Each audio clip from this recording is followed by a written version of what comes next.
About 6 months ago, there was this example of Canada Air going to small claims court to defend the hallucinations or the lies of a large language model. So a customer had said, "Hey, listen, my grandmother died. Can I apply for bereavement fares retroactively? Can I buy the ticket and send you the fare and you'll give me a reduction?" Chatbot said yes. Turned out not to be true. The chatbot was a large language model, so it said something false. Yada, yada, yada. The guy sues Canada Air. Canada Air loses, of course. What did Canada Air try to say? What did they say? They said that the LLM is responsible for its own answers, that they're not responsible for what the large language model says. That's just, come on. That's on the face of it. That's just totally bananas, right? That's crazy. But it does raise an interesting question, which is what would it take for a chatbot or a large language model, whatever you want to call it? What would it take for it to be responsible for what it says? And this is what I talk about with my guest, Emma Borg. She's a professor at the Institute of Philosophy and the School of Advanced Studies at the University of London. And she thinks, and this is going to get a bit technical, but don't worry, I'll explain it. She thinks that at a minimum, the chatbot would have to be a quote, meaning generating machine. Or to put it differently, as she says it, it has to be an intentional agent. Now, as for what an intentional agent is, it's the kind of creature with a point of view, with goals. It's the kind of creature that's the subject of experiences. I'm an intentional agent. You're an intentional agent. Dogs are intentional agents. But seems that large language models are not. To put it all slightly differently, in order to be held responsible for the things we say, we have to mean the things that we say. In order to mean the things that we say, we have to be intentional agents. And we're going to put more color on that, of course, throughout the discussion. The conversation gets a little bit technical. I'm speaking with a philosopher of language, and these people tend to be slightly technical sometimes. And I want to pull apart three things that I want you to keep track of throughout the conversation. I think if you have these in your head when you're listening, it's going to be a lot clearer. We have large language models, and large language models have outputs. You ask an LLM what its bereavement fare is, and it tells you what the bereavement fare is. That's the output that it gives you. There's one interesting question about whether the outputs themselves are actually meaningful sentences in English or whatever language the LLM is in. Emma and I think that the answer is yes, but we talk a little bit about people who might think actually it's not even meaningful, it just looks meaningful, but it's not really. That's really interesting. You'll hear this example of an ant drawing a line in a sand or lines in a sand, and it comes out looking like Churchill, but it's not actually a drawing of Churchill. We just sort of impute that meaning to it, even though it doesn't have that meaning. So that's one issue, that the LLMs have outputs, and there's a question about whether the outputs have a meaning. Emma thinks yes, and incidentally, if you're curious, so do I. There's then a question about how does it create those outputs? More specifically, does it create those outputs based on the meanings of the word? There's a famous thought experiment called the Chinese room experiment, the Chinese room argument by John Searle, which I've talked about in other episodes. The basics of it is that the claim is that when computers work on creating outputs, they do so based on not the meanings of the words, but about the abstract rules that govern how words and letters, things like that, get moved around. If you want to hear more about that, you can listen to the episode Calm the Hell Down, which I think was, I don't know, 2 or 3 episodes prior to this one. I go into the Chinese room argument in some depth, and I've done it in other episodes as well, so I won't do it again. The alternative, and this is pushing back against the Chinese room argument, is that in fact, these systems do form outputs on the basis of the meanings of those terms. And Emma has a really interesting thought experiment there that you'll hear as well about whether a system can track redheadedness. That's obscure right now, but it'll come clear to you later. So now we've got the outputs of the LLM. Do those things have meanings? And then we have a question about whether the system outputs on the basis of those meanings. And this third strand is whether the system understands those meanings. And so there's supposed to be a difference between, or a possibility that maybe it outputs on the basis of those meanings without understanding those meanings. Okay, that's all a little bit complicated. I agree. But if you've got those things in your head at the moment, they'll become clear as you listen to the conversation. And of course, you'll hear lots of other interesting things that Emma has to say. And if you haven't figured it out yet, I'm your host, Reed Blackman. As I said, a highly intentional system. I don't want to brag about it, but it's kind of a big deal. If you have anything to say to me, you don't like me, you love me, you want me to talk about something, whatever it is, email me, em@reedblackman.com, and do all the other things, like, subscribe, share, blah, blah, blah, blah, blah. Okay, let's go talk to Emma.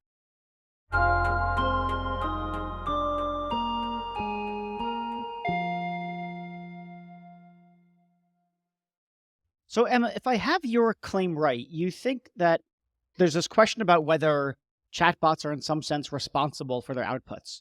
Can we hold them accountable for, as it were, what they say?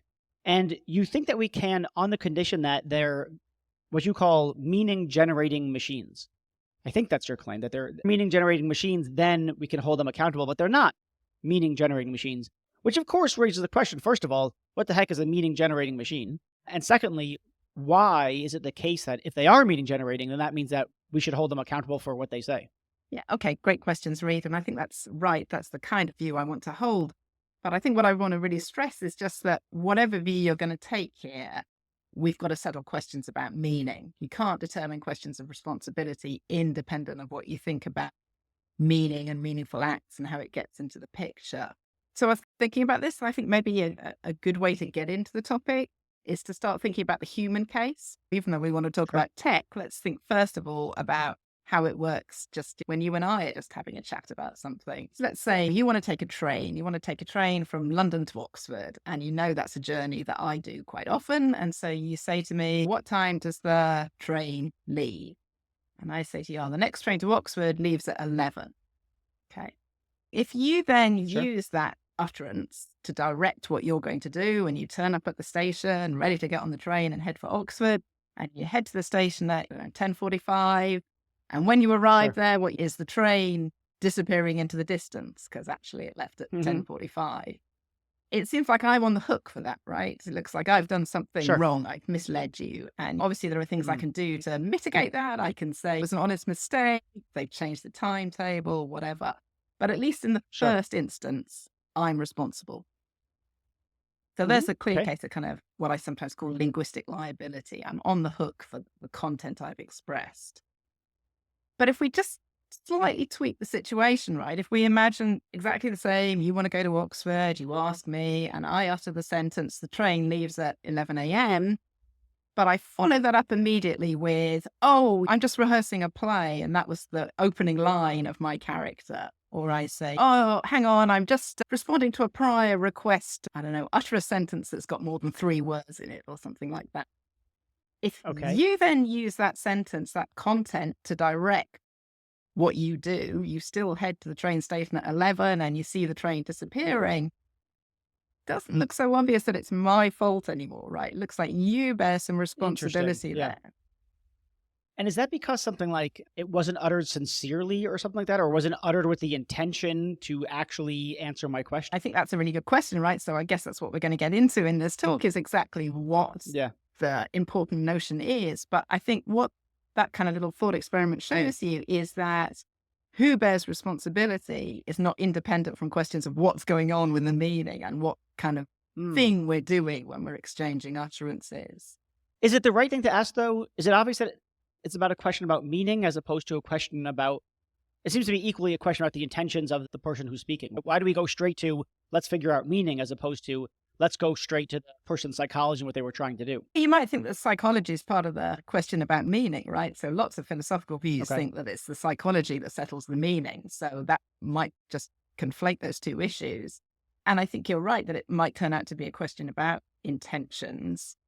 But I think even prior to that, it's going to be a question, particularly when we start thinking about AI and chatbots and artificial system, it's going to be a question about whether they're really conveying a meaning at all, right? So some people take Hmm. the view that these utterances, or going to use utterances in kind of scare quotes, the outputs that a chatbot gives, some people think they're not even meaningful at all, right? They're just things that we Hmm. then use to have meaning. And that's going to completely disrupt questions about responsibility. So I think the fundamental claim I want to make is that if we want to be interested in who is responsible, we're going to need to answer some questions about meaning. And we're also going to have to answer those questions if we want to know what content people are responsible for. If we think again about the train case, say you and I are having a conversation about whether we can have lunch in Oxford. And I say to you, yeah, sure, we can have lunch in Oxford because the train leaves at 11. The train leaves from London at 11. If you then find out that the train actually left at 11:03 or 10:57, that doesn't seem to detract from what I said. I'm just speaking loosely. I'm just trying Hmm. to tell you that the train leaves in time for us to have lunch together. But if you Yeah. go to a train operative and you say, what time does the train leave? And they say, oh, the train leaves at 11, when in fact it leaves at 11:03 or 10:57, that's just much more problematic, right? Sure, sure. And in philosophy, that's often thought of as a distinction between a kind of slightly pragmatic, contextualized content and a literal content. And so, again, I think determining what kind of content we're getting from chatbots is going to rest on questions of meaning and questions about access to kind of these more contextual notions of content. So, again, I think So it's a way that questions about meaning are going to be front and center here. I want to hear more about why we would think that the AIs are not outputting something that's Mhm. meaningful. I guess I'm inclined to think of it like this. These things output something that's meaningful. Why do I think it's meaningful? I'm not totally sure why, but it's got some content. I understand the content. I can direct my action or choose not to direct my. It's not as though it utters, right? It's not like a string of arbitrary letters. It's letters that are put together in a way that conveys a message. One of the problems with the message is that they're false, but of course, in order for them to be false, they first have to have some kind of meaning. But it's something like there's nothing behind it. I guess this is just my question. What motivates the view for thinking that they're not outputting meaningful sentences? Yeah. Hey, Because it that's, sounds seems meaningful. yeah, I think that's a great question. And I'm going to side with you. I think that there is a genuine meaning that attaches to these things. Mm, But I think it's important to be quite careful here because claims often get run together about whether the system is meaningful, whether the utterance is meaningful, whether that string is meaningful. And we might have different answers to all those questions, I think. But the idea that these things are not, yeah. So one of the reasons we might think they're not quite meaningful is to do with an argument that I think you've discussed on previous editions of the podcast to do with the Chinese room. There's this thought mm, experiment that philosophers like to run, which says you could imagine a system which gives all the kind of behavioral indications of understanding meaning. So you ask it a question and it gives you a meaningful response, or it gives you an appropriate response. Looks like, you're conversing just with another person and it's fine. But actually, when you look at the way that the system is working, all it's doing is paying attention to kind of formal properties. And we mhm. can see that in this kind of thought experiment where this guy, John Searle, said, imagine a big room and the room has no windows. The only kind of input and output is via a little letterbox. And people send in things that to the person in the room look just like meaningless squiggles on a paper. But they've got a big lookup table and they see that when they get something that looks like this come in, they pair it with something that looks like that. And they then output the thing that the book tells them to output. Sure. Looks like there's no grasp of meaning going on in that system. But Searle's claim was that if you wrote the lookup table carefully enough, you could get the appearance of meaning out of this system. And it's called the Chinese room because in his example, the language that was coming in and going out was supposed to be Chinese. And his thought was that's the kind of analogy for the digital computer. There's no meaning going on in the system. Just to go back to your claim that these things look like they're meaningful, that's a point where we might want to say, yeah, the sentences look like they're meaningful. The kind of outputs look like they're meaningful bits of a language, but there's no grasp of meaning going on in the system. Ah, so I suppose I want to say, I would think that the Chinese room argument, if successful, shows us that the person doesn't grasp the meanings, but not that there's no meanings. That the squiggles that are going out to the native Chinese speaker, they mean something, and the Chinese speaker responds appropriately to those meanings. It's just that the person who's pushing the cards with the letterbox doesn't have any grasp of that meaning. So it doesn't strike me as a kind of demonstration that something has no meaning. It's that the person operates the symbols, but not on the basis of their meaning. They don't grasp the meaning, but there's plenty of meaning. What we lack is an understanding of the meaning. So it's understanding that is missing. That's what the Chinese room argument shows, not that there's meaning missing. So I think that's right. That's definitely one way to take the Chinese room. But I think some people go a little bit further than that, right? They think that for a token even to be a part of a natural language, for it to be a token of Chinese or a token of English or whatever, the system has to be able to intend to belong, to intend its outputs to belong to this practice. There's another nice thought experiment. It's going to be philosophy by thought experiments, I can see, but there's another nice thought experiment that Hilary Putnam gave, which is said, imagine that you come across an ant crawling in the sand, and this ant has been wriggling around in the sand, and it's left a little trail behind it in the sand.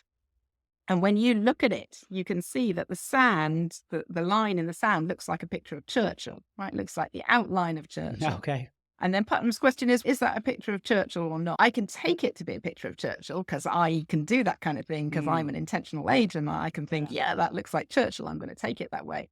But the ant Yeah. wasn't producing it in order for it to be a picture of Churchill, right? And so people who feel Yeah. swayed by that might want to say that the outputs of a chatbot aren't themselves meaningful. They're not inherently meaningful. They just are things that we are going to instill with meaning.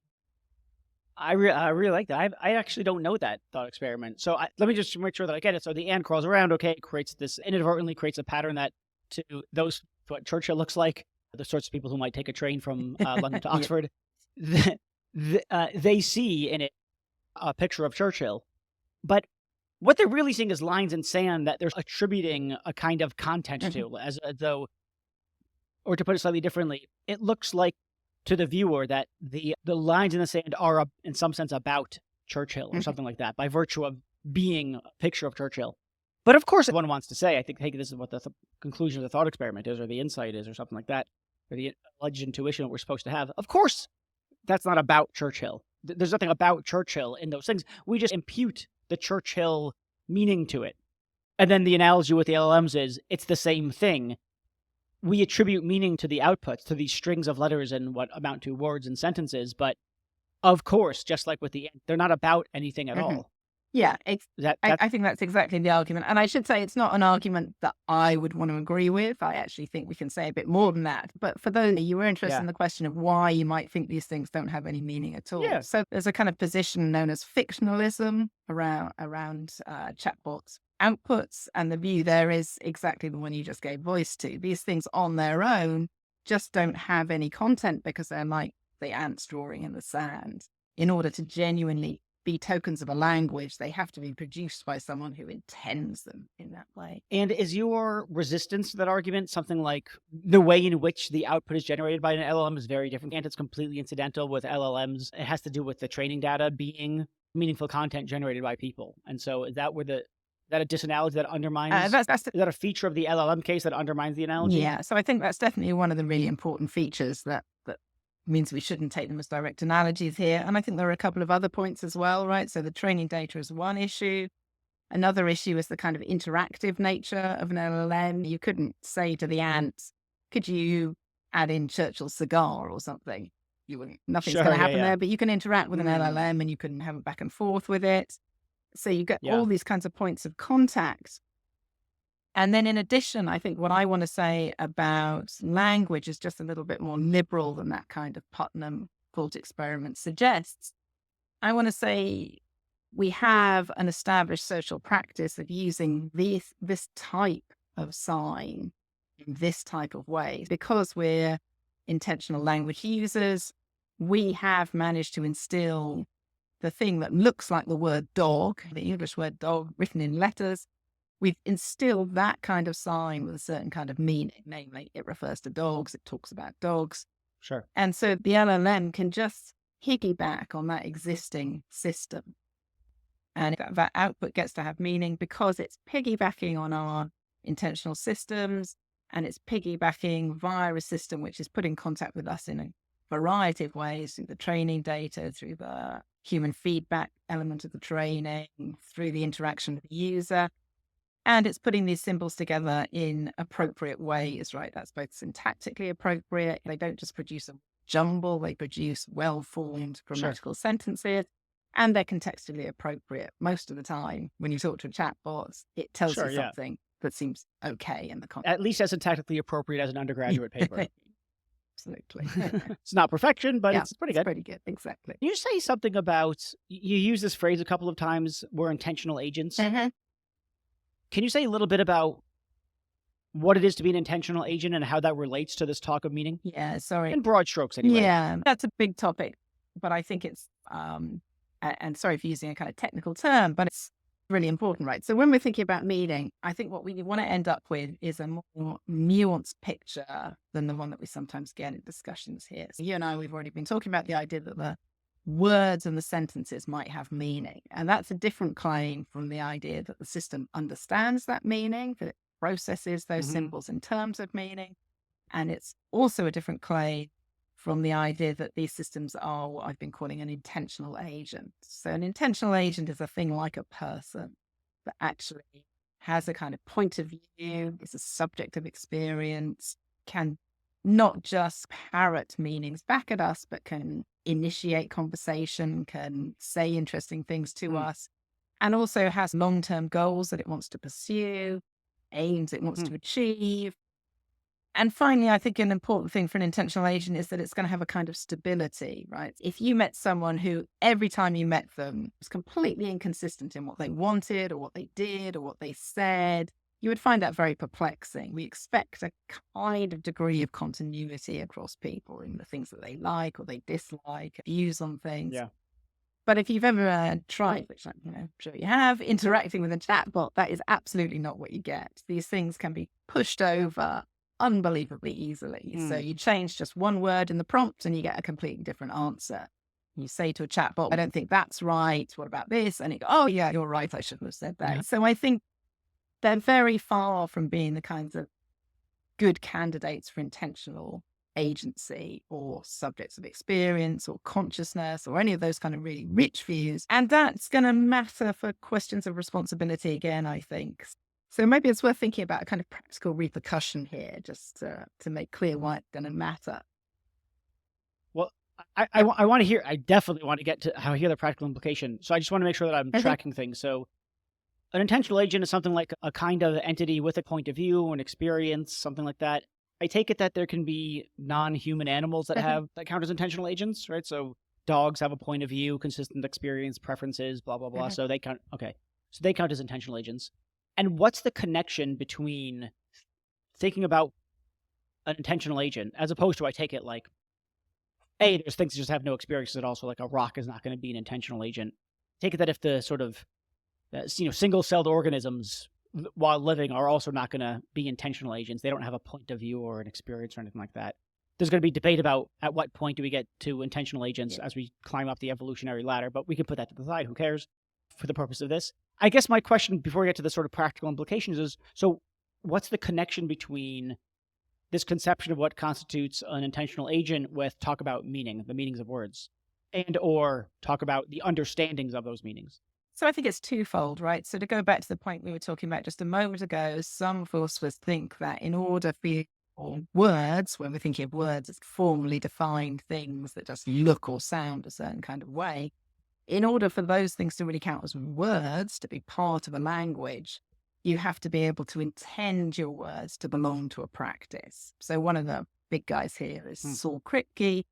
He thought that the meaning of a name was going to be fixed first of all, by a kind of chain of causal relations going all the way back to a naming ceremony where a name was introduced. So your parents called you Reed. And when I use the word Reed, now the name Reed, I can talk about you because I'm joining in a whole practice that eventually traces back to a point in time where someone said, we're going to call this baby Reed. Yeah, sure. That's the ceremony, right? Doesn't have to be pomp and Yep, circumstance. Just just that counts as just a the, naming the ceremony of some christening. form. Yeah, yeah, Exactly right. yeah, Yeah. yeah, yeah. But Kripke thought that's not quite enough, right? So there has to be this chain of uses. But also, when I use the name Reed, I have to be intending to belong to that chain of uses. So this is a bad Mm. example because you are, in fact, the only Reed that I know. Call me Bob. Okay, That's fine. but if there's another Reed, the other Reeds that are out there, there's also a chain of their names that link back to an original naming ceremony. So I have to disambiguate which Mm. Reed I'm talking about by saying, yeah, I'm joining this practice, not that practice. And Kripke thought that's a matter of intention, right? I have to, as a speaker, be Mm. intending that.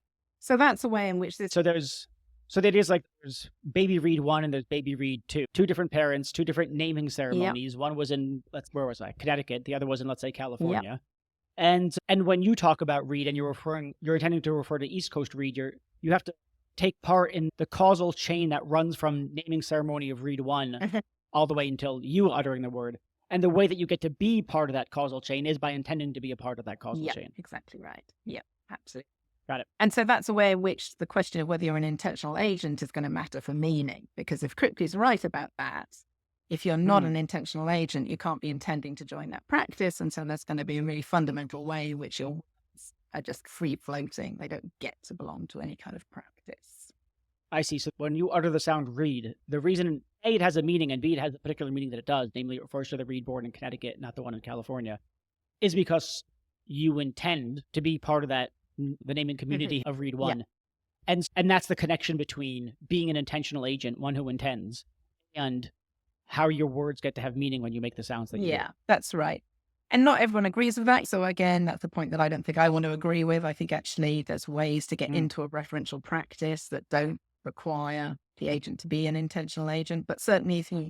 believe that kind of Kripkean story, then you're going to be worried about large language models and their inability to intend. And I guess a second way in which Mm, this question about whether you're an intentional agent is going to matter, it's going to go back to that kind of question we were asking at the beginning about responsibility, right? So not quite so much just about meaning, but about responsibility, because you might think it's only systems that are capable of intentionally producing utterances that are going to be responsible for the content that they express. so yeah, go on. Yeah. So when we're thinking about a chatbot, there are a whole range of different candidates available for who's responsible for its outputs, right? You might think that it's the company that developed the chatbot. You might think that it's the company that's deploying the chatbot. You might think it's the user of the chatbot. You might think it's the whole society in some way, or you might think it's the chatbot itself. And this gets Mm, us to the kind of practical point that I was going to make a moment ago. There's actually been, so it's a very gray area at the moment and a very pressing area to answer that question about who has moral responsibility and who has legal responsibility for the things that the chatbot sure. says. And there's been one court case so far that's helping us to see what people might want to say about this, which was settled earlier this year. And it's a Canadian case, right? So there was a customer of Air Oh, Canada right. who wanted to, I don't know if you know this case already, you probably come across it. Yeah, Yeah. well, go on. Yeah. So this customer wanted to purchase tickets for flights because he'd suffered a bereavement, and he asked the Air Canada chatbot, which is on the Air Canada website, whether he could get the discount that Air Canada offers to people getting tickets who suffer bereavement, whether he could get that kind of retrospectively. So could he buy his tickets and then apply for the refund or discount? And the chatbot answered in the affirmative, right? It said, yeah, sure, absolutely fine. You can do that. I provided a link to Air Canada's policy. So the guy bought his tickets and then he applied for the discount. And then the Air Canada employee said, no, absolutely not. We don't do that. If you'd looked at the policy link, it would have shown you really clearly that we don't offer it retrospectively. Yeah. And so the customer took Air Canada to the small claims court because they didn't offer the discount. And the Air Canada defense was thrown out, right? They were found liable for the misinformation that their chatbot had given rise to.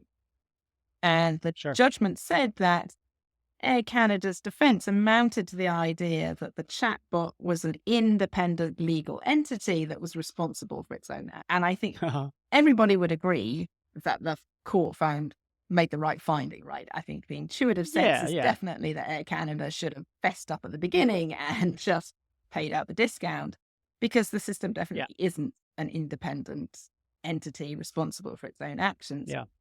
But if we want to think about that going forward, is there ever going to be a point at which that Air Canada defense might hold good? What's going to be needed for the Hmm. Air Canada defense to hold good is for the chatbots to be a genuine intentional agent, right? It's got to go beyond what it's capable of doing now to be the kind of thing that can make its own decisions and can be held properly responsible for the content that it outputs. So I agree with all of that. I'm having a little bit of trouble tracking, though, what we're really looking for the chatbot to do. And this sort of goes back to my original comment about the train station thing. I can see number one, how it's got to have meaningful utterances. Okay. So the chatbot has to be saying something that we can truly attribute meaning to. It really is saying the train leaves at 11, or you will get reimbursed for the fare, or whatever it is. Of course, that's the case, and you think Mhm. that's already the Yep. case, that the contents are meaningful. And then I take it that what we would want, let's go back to the just you and me, or me asking you about the train. I think what I want is, I don't care about you as an intentional agent, because we need you to be an intentional agent so that your utterances can be meaningful. I take it that what I care about is that I asked you to inform me, that I was making a certain kind of request of you, and you intended to inform me, and you took yourself to be in a position where you could properly inform me. And so then when you gave me the wrong information, you told me 11 o'clock when in fact it was 10:45, and so I missed the train. What's gone wrong here is not that you're not an intentional agent, that you didn't mean anything when you said it. What's gone wrong here is that you mistook yourself to be a purveyor of knowledge on this particular instance in a way that made me rely on you and then made bad things happen to me because I wrongfully placed my confidence in you, and you gave me reason to think that you're confident because you said, "Yeah, I take this train all the time." So that stuff seems why I want to blame you and hold you responsible. I'm not sure why the meaningful stuff of the intentional agency stuff matters. And so when I think about when do we hold a chatbot responsible, I don't have many thoughts about it needs to be an intentional agent. It has to convey meaning with the words that it outputs. You do need to have meaning, but that's not the crux of it. It has to be something more like it's the kind of thing that maybe do I think that can hold itself accountable, or it's the kind of thing that can think of itself as being accountable. It's the kind of thing that recognizes that it has certain responsibilities to accurately inform, and if to the best of its ability, if it can't, to indicate that. Just like I would expect you to say, I take the train all the time, but they also change it all the time, so don't ask me. You should check the website, the Oxford, London. Again, why do I have to get into the interesting weeds of intentional agency and meaning? Why can't I just go to, yeah, it needs to be the kind of thing that can hold itself accountable, blah, blah, blah. So do you think it could hold itself accountable without being what I'm calling an intentional agent? Probably not. I take it that if you're holding yourself accountable, you're taking yourself to be an object of thought. You're thinking about yourself and your responsibility. So that's, you have intentional thoughts about yourself. So Mhm. clearly intentional agency is a necessary condition for holding yourself accountable. It seems far from sufficient, That might be and it right. seems far from, Yeah, yeah, I guess maybe I'd agree with the first bit and maybe not agree with the yeah, second bit. yeah, yeah, So I think it might well be far from sufficient when I'm not thinking about AI. I'm definitely a philosopher of language. And what I like to think about are yeah. what are the kinds of conditions and principles that are operative Mm-hmm. in conversation. And we're going to need to appeal to that kind of thing to find out what's gone wrong when misinformation or lie or any of those things are in the picture. So I'm definitely going to be on board with that. But I Yeah, think I'd want to row back a little bit on the idea that being what I'm calling an intentional agent isn't core. And maybe that's just because it's not a familiar kind of term. And I just think that any of these other notions, I, like being able to hold itself accountable, thinking that it wants to inform you, being able to monitor what it's doing, those are all the kinds of skills that I take to be part of being an intentional agent, yeah. right? Let me say what I think I meant when I said not core. Mhm. I think I see it as something like, and this might be too technical of a term, but like an enabling condition for holding people responsible, but it's not what we hold them responsible for, or it's not the. Yeah. So if if you weren't an intentional agent, then you couldn't have had thoughts like, yeah, I got this. I can give him information on that. But it's not that you're an intentional agent that I say that is part of what the blame consists in, or something like that. Holding you responsible in this case means blaming you for thinking, yeah, I got this. I can give him the information and he'll be fine. When you shouldn't have thought that, when you were unjustified in thinking that, epistemically unjustified. Yeah, but lots of things can go wrong and can give you misinformation, right? So a thermostat can tell you the wrong temperature. Your petrol gauge can tell Yeah, you that you've got a full tank when you're actually empty. So there are yeah. lots of ways in which we get the wrong information from the things around us.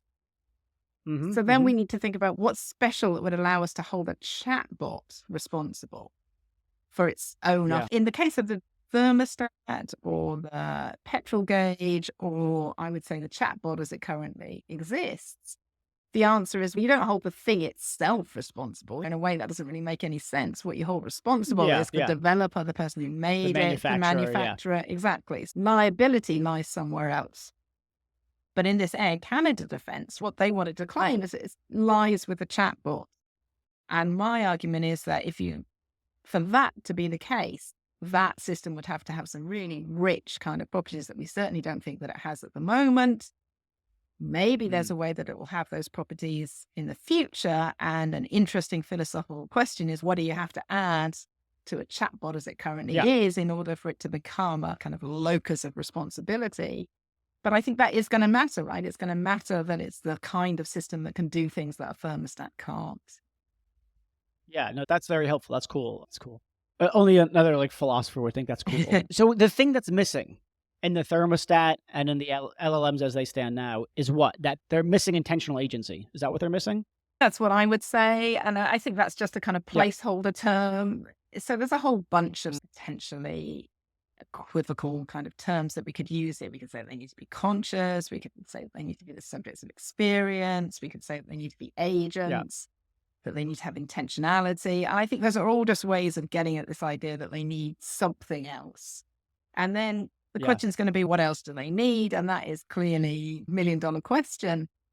But I like the Yeah. idea that we shouldn't think of these richer skills, say consciousness and whatever, as just simple kind of binary on-off switches. So all of a sudden the Mhm, system mhm. becomes conscious and then all of a sudden it's not conscious. I think there are Right. more fundamental kind of skills, and those skills are probably also things that come in degrees or are gradable. So we can think of systems as Yeah. edging their way towards being the kinds of Yeah, systems we like could, children. yeah, like children and animals. You're not gonna yeah. We've got a whole, At what yeah, point am I justified in blaming my children for their actions? yes, Not when they're newborns, obviously. It's not even clear if they have perform actions at that age as opposed to just mere behaviors. yeah, 1.5, I don't know, maybe. yeah. 10 for sure. Mhm. But yeah, we don't know when. We don't know. There's no clear line, No, obviously. It's a exactly. spectrum. And I think it's going to be the same thing with artificial systems. We're going to. So, one thing, getting back to the question about meaning, one thing a lot of people think is absolutely crucial for meaning is that a system has contact with the world around it, with the things it's embedded in. And one of the objections that people Yeah. make to the idea that large language models or chatbots are doing meaningful things is that they've only ever got contact with the language, right? They're purely kind of internal systems. They don't know that dog refers to Yes, yes. dog because all they're doing is playing with the word dog and the way that word Yeah, appears yeah, across a massive database of other bits of language. So one yeah. thing that we might think is going to be really important for a system becoming a potential center of responsibility for linguistic content is that it gets beyond the language, right? It can make contact with things Mhm. around it. When you say to The it, world, yeah. dogs bark, or if it sees a picture, it can tell you that's a dog. Or if it sees a dog walking past, it tends to say that's a dog. Or it does more than just use the language. It uses the language in appropriate ways for its environment. That looks to me like something that's really going to matter for making these systems more like intentional systems. But that's something that we could imagine an artificial system getting good at, right? So we've already got models where LLMs are embedded in multimodal systems. And so they Mm. look at pictures at the same time as looking at text. And people are already finding that there's a degree of sensitivity here. So if you ask a chatbot to describe a picture, you'll find that when it says there's a dog, it's paying attention to the bits of the picture that are to do with the dog and not to do with other things. So it looks like you can train them to begin to make these connections between language and non-linguistic entities. I'm fairly persuaded by the Chinese room argument. My best evidence for thinking that the Chinese room argument is not a sound argument is that I know smart people who think it's not a sound argument. That's my best. That's it. It's pure deference. But no, so I'm comfortable with the Chinese room argument and thinking that it's lacking understanding. That's my takeaway is that it's lacking understanding, and that's really what I was getting at earlier, which is that I think that what needs to be added, what especially when if I think about this in relation to children, is that needs to understand the meanings of the words. Mhm. But not only does it need to understand the meanings of the words, it needs to understand what I mean by my words, of course. It needs to probably understand what I'm trying to do or intending to do, not just what I say, but what's behind what I say. Mhm. That is to say, it has to understand my goals or purpose or something along those lines, just as you understand that I'm trying to get to Oxford, not just that I have an idle curiosity about train schedules. It probably has to understand something like, I don't know, ethical or just cultural or whatever norms of what constitutes an appropriate or an inappropriate response to the question. And so I want to say what's missing is understanding, but not only a general capacity to understand, but it has to understand X and Y and Z. And that's partly why it's a spectrum, because number one, understanding X comes in degrees, right? I understand a little bit about quantum physics. Some people understand a hell of a lot more. Yeah. Understanding X comes in degrees. And then if you need, let's just take an arbitrary number. If you need to understand 5 things and you understand 3 of the 5, that's another way in which it comes in degrees. Mhm. So understanding each one of the 5 things comes in degrees, and then how many of the 5 things is also a degree. I understand 2 of the 5, you get 4 of the 5, you understand more than me, all is equal. So yeah, I feel like, should we just say that? Or why is that a naive thing to say or think? I think so. I think there's a lot to unpack there, but I think in general, I'm going to agree with it. But so let's start by going back to what you said about the Chinese room, that you just were going to buy the Chinese room Yeah. as a good argument. I think that's another point where we want to be a little bit careful about what we're saying, right? So I think we're, correct me if I'm wrong, I think we both agreed that the outputs that an LLM produces are meaningful because they belong to a natural language and they get to have meaning that Yeah, I way. think that's right. So then a Yeah. second question is whether the system is processing those items in terms of meaning. And that is where the Chinese room argument comes in. And it's supposed to show that all it's doing is Yeah. something formal. I don't think that's quite so Yep. straightforward, right? I definitely think that's a reasonable position to hold. It's not like it's crazy to think that there's no meaning going on. But I think it's not so obvious that it's right.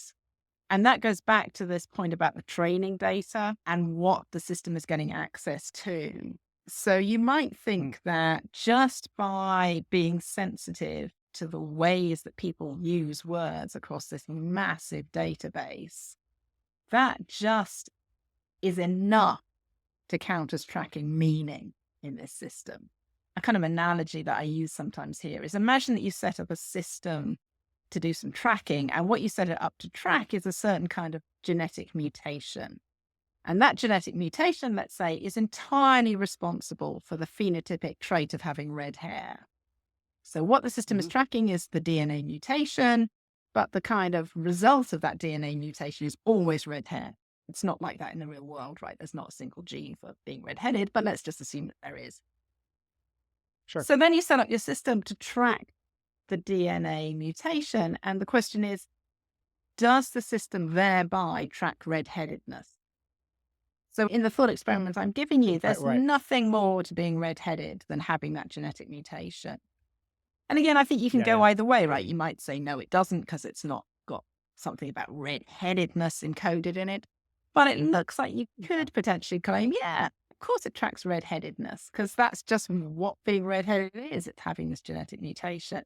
And I think Yeah, if yeah. you were minded to be on that side of the fence for the genetic case, you might be minded to be on the anti-Chinese room case for the Mm. MLM because you might say, look, facts about meaning are just embedded in this massive database that the system has access to. The fact that dogs are animals is captured by this database because of the way that people use the word dog and its relationship to the word animal. And if that's the kind of view you've got, then you're going to think that these systems really are representing meaning when they're doing what they do. So we could think that the utterance is meaning, the output is meaningful. We could think that the system is representing meaning. And then there's a third Mhm. question, which is the one you were most interested in there, which is it understanding, where understanding looks something Mhm. more than just representing, right? So I think I might want to say Sure. the words are meaningful because they're words of a natural language. It's at least potentially plausible that the system is genuinely representing meaning, but it does not look like the system is understanding meaning. And to Right. go back to, Because it's not creating the words on the basis of their meanings. it's not understanding because it's not a system capable of understanding, because understanding is one of these rich notions like intentionality, like consciousness, like subjective experience, Yeah. that you only get once you're a Mhm. system like us. And we Mhm. just don't Mhm. have evidence that they're systems like us. And in fact, we know that they're not systems like us yet. And so then the million question is, what do you add to the system to make it more like us? And there, I think the jury is out, but it's going to be the kinds of skills we've been talking Yeah. about. Let me ask you one final question. It actually might be too big of a question, but I don't know. I'm going to ask it anyway. One thing that philosophers tend to say, or when we're talking about responsibility, what makes it the case that someone is responsible is they might say something like the person or the entity has to be a rational agent. Mhm. And you haven't used any phrase like rational agent. So I guess my question is something like, how does this conversation seems to be very similar to a conversation about something like what constitutes a rational agent, but maybe a different question altogether. So could you say a little bit about how all the stuff about being an intentional agent, having meanings, and thus being accountable connects to an account of what it is to be a rational agent? Because again, it seems like the go-to thing to say is when is an entity responsible? You might say when does it say morally responsible, held accountable? It's when it's a rational agent. So Have we been talking about what it is to be a rational agent this whole time, or have we been talking about something? That is a fantastic question. And I think it might be a fantastic question to leave this because I actually have a new book coming out with OUP Ah, specifically on the question of what is a rational agent and what is it to act for a okay. reason. And yeah, it's quite a long book. So there's quite a lot to say there. But Okay. rationality is clearly going to be important here.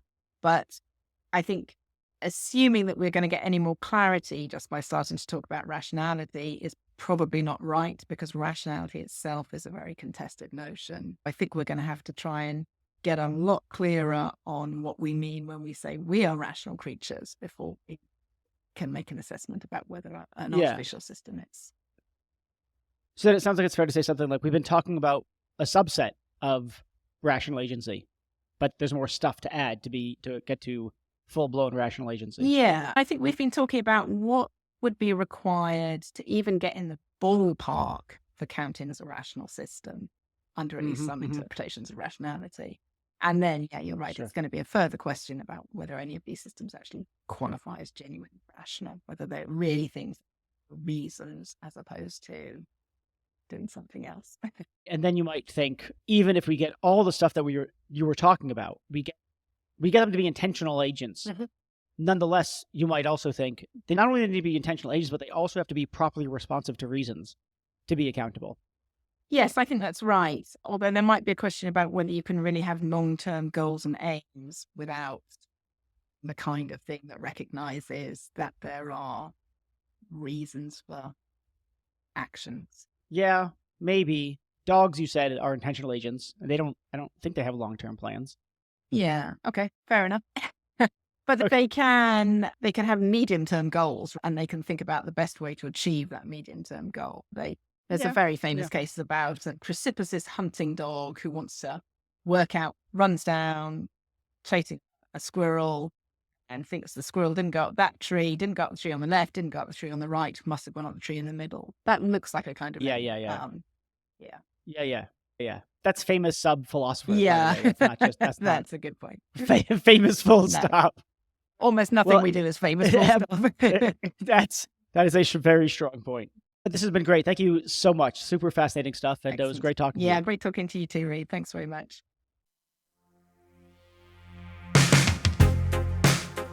Thanks so much, everyone, for listening. And now let me thank the people who have made this podcast possible. So, first of all, we have Delano Alexander. He's been with me since day one. He showed me even how to start recording a podcast in the first place. He does editing stuff. He's been fantastic, and he does really everything I ask him to and more. I've never met anyone else who just says so much. Yeah, I don't know how to do that, but I'll figure it out. What more could you ask for in a producer? Next up, Jennifer Strong, my podcast guru. I don't know what else to call her. She just has advised me on how to design a podcast, how to grow it, and she's responsible for, if you like, this kind of season 2 relaunch and everything around it. So thank you to you, Jennifer. Next up, Meg Marco, responsible for all the excellent artwork. Before I did the artwork, I didn't really know what I was doing. We put it together. It worked well enough, but I think Meg really did a phenomenal job bringing everything together. Garrett Lang, a sound engineer that I frankly don't deserve. He's just too good for this podcast. Don't tell him I said that, though. Next up, Benjamin Koltgen. He is a professor of philosophy who has helped me source guests, identify who's interesting, who has things to say, etc., etc. So without him, I wouldn't have anyone to talk to. And then finally, Ashley Wasilenko, who helps with all manner of administrative things, making sure that the podcast guests find their way to the podcast, can schedule the recording, get their bios and headshots, and really just keeping the show on the rails and me organized. Thanks to all of you. Really appreciate all your hard work.